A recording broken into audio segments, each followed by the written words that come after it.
கிறிஸ்துவுக்குள் பிரியமான சகோதரனே சகோதரியே, என்னோட ஆலோசனை பகுதியாக அமெரிக்கா நாட்டை சேர்ந்த பில்லி கிரஹாம் ஐயா ஒரு பொதுக்கூட்டத்தில் அவர் பேசுகிறாரு. ஒரு சாட்சியை அவர் அங்கே வெளியிடுறாரு. அதில் இந்த அமெரிக்காவில் மெக்சிகோவில் ஒரு வாலிபனை குறித்து அவர் சொல்கிறாரு. அந்த வாலிபன் பார்த்தீங்கன்னா அவன் காலேஜ் படிக்கும்போது அவன் என்ன பண்ணுறான், படித்து முடித்து அவன் கம்யூனிஸ்ட் ஏற்றுக்கொள்கிறான். கம்யூனிஸ்ட் கொள்கைக்கு அவனை ஒப்பு கொடுக்குறான். அதன் மூலிமா என்ன பண்ணுறான், அவனுடைய காதலிக்கு ஒரு லெட்டர் எழுதுறான். அந்த லெட்டர் தான் இந்த பில்லி கிரஹாம் வெளியிடுறாரு. அதை வாசிக்கிறார் அந்த பொதுக்கூட்டத்தில். அதை என்ன எழுதியிருக்குன்னா, நான் கம்யூனிஸ்டாக மாறிட்டேன், என் காதலி எப்படியாவது துண்டித்து விடணும். அதாவது என்னுடைய காதலிக்கு நான் இந்த கடிதத்தின் மூலிமா நான் அவர் விரும்பலை, நான் கம்யூனிஸ்டாக மாறிட்டேன், நான் மறந்துடுன்னு சொல்கிறேன். அந்த கடிதம் அந்த கடிதத்தில் இப்படியே எழுதியிருக்கு, கம்யூனிஸ்டுகளாக எங்களுக்கு எப்போ என்ன நடக்கும்னு எங்களுக்கு தெரியாது. எங்கள் வாழ்க்கையில் எங்களுக்கு ஆசா பாசங்களுக்கெல்லாம் நாங்கள் இடம் கொடுக்கக்கூடாது. நாங்கள் எப்போ எங்களை சுட்டு கொள்வாங்கன்னு தெரியாது. எப்போ என் வாழ்க்கையில் தேவையில்லாத மரணங்கள் சந்திக்கப்படும். எங்கள் கொள்கையில் நாங்கள் ஒரு நாளும் நாங்கள் பின்வாங்க மாட்டோம். கம்யூனிஸ்ட் கொள்கையை என்ன நாங்கள் பரப்புறது எதுன்னா கடவுளே இல்லைன்றதை நாங்கள் சொல்லணும். அதுதான் எங்களுக்கு கம்யூனிஸ்டுடைய நோக்கம்.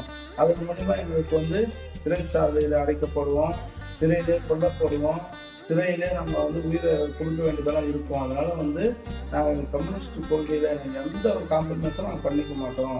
நாங்கள் நாங்கள் சம்பாதிக்கிற மொத்த பணத்தையுமே எடுத்துன்னு போயிட்டு எங்கள் கம்யூனிஸ்ட் கட்சிக்கு தான் கொடுப்போம். அதன் மூலிமா எங்களுடைய பொழுதுபோக்குக்காக எங்கள் பணம் இல்லாத சினிமா மற்ற காரியங்களுக்கெல்லாம் நாங்கள் போக முடியாது.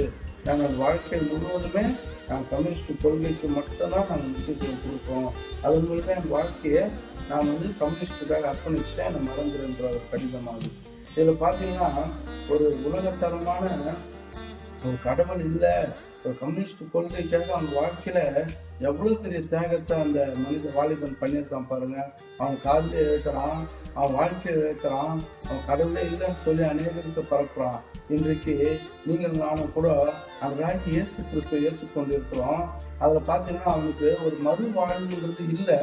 ஆனால் இயேசு கிறிஸ்துவை ஏற்றுக்கொண்ட உங்களுக்கு எனக்கும் ஆனால் மரித்த பிற்பாடு ஒரு வாழ்க்கை ஒன்று இருக்குது. அந்த வாழ்க்கைக்கு போனோம்னா நம்ம எப்படியாப்பட்ட வாழ்க்கைங்க வாழ்ந்து கொண்டிருக்கிறோம். அவனுடைய கம்யூனிஸ்ட் கொள்கையில அந்த வாலிபன் பார்த்தீங்கன்னா அவன் காதில் இழுக்கிறான், அவன் குடும்பத்தை இழுக்கிறான், தண்ணியாக அவன் இழுக்க அவன் அர்ப்பணிக்கிறான். காரணம் என்னன்னா அவன் அவனுடைய கொள்கையை பரப்பணும். அதுதான் நம்ம நோக்கமாக இருக்குது. இன்றைக்கு இயேசு கிறிஸ்துவை ஏற்றுக்கொண்டதான் நிச்சய ஜீவன் உண்டு, இயேசு கிறிஸ்துவை ஏற்றுக்கொண்டாதான் பரலோகம் போக வழின்னு சொல்லி நமக்கு தெரிஞ்சோம். நாம் எத்தனை பேருக்கு சொல்லி கொண்டு இருக்கிறோம்? நம்முடைய அர்ப்பணிப்பு எப்படி இருக்கு?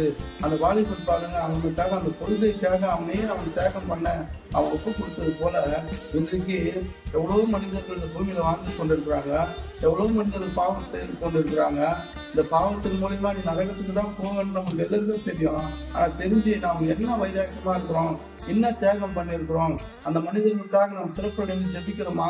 அந்த மனிதர்களுக்கு உலகத்தில் இருக்கிற அநேக மனிதர்களுக்கு சுவிசேஷம் அறிவிச்சு இயேசு கிறிஸ்து தான் பரலோகம் போக வழின்னு சொல்லியிருக்கிறோமா? அப்ப இன்றைக்கு ஒரு தீர்மானம் எடுக்கலாம். நமக்கும் வைராக்கியம் இருக்கு, நமக்கும் கடவுள் இருக்கிறாரு, இயேசு கிறிஸ்துவர் இருக்கிறாரு. அவர் மூலியமா தான் நம்ம நித்திய ஜீவனுக்கும் பரலோகத்துக்கும் மறுவாழ்வுக்கும் போக முடியும்னு சொல்லி நமக்கு தெரிஞ்சோ நம்ம சைலண்டா இருக்கிறோம்னா நாம் சுயநலமான கிறிஸ்தவம் வாழ்ந்து கொண்டிருக்கிறோம். இன்றைக்கு ஒரு தீர்மானம் எடுக்கலாம். ஒரு கம்யூனிஸ்ட் கொள்கைக்கே அவனை முக்கியத்துவம் கொடுக்கும் போது அந்த இயேசு கிறிஸ்து நேற்றும் என்றும் மாறாதரா ஜீவனோட தேவனா இருக்கிறாரு. அவர் மூலியமா நமக்கு நித்திய ஜீவனை மீட்போம், பாவம் மன்னிப்பு உண்டுன்றதை அறிந்து நாம் இருக்கிறோம். அப்ப இன்றைக்கு ஒரு தீர்மானம் எடுக்கலாம். நான் இனிமேல் ஒரு நாட்கள்ல இந்த கிறிஸ்துவுக்காக நான் வைராக்கியமா எழுதி பிரகாசிப்பேன், அநேக ஆத்மாக்கு ஆதாயப்படுத்துவேன், அநேகருக்கு நித்திய ஜீவனுக்குண்டான வழியை நான் சொல்லுவேன்னு சொல்லி தீர்மானம் எடுங்க. கர்த்தர் உங்களை என்னை ஆசீர்வதிப்பாராக. ஆமென். அல்லேலூயா.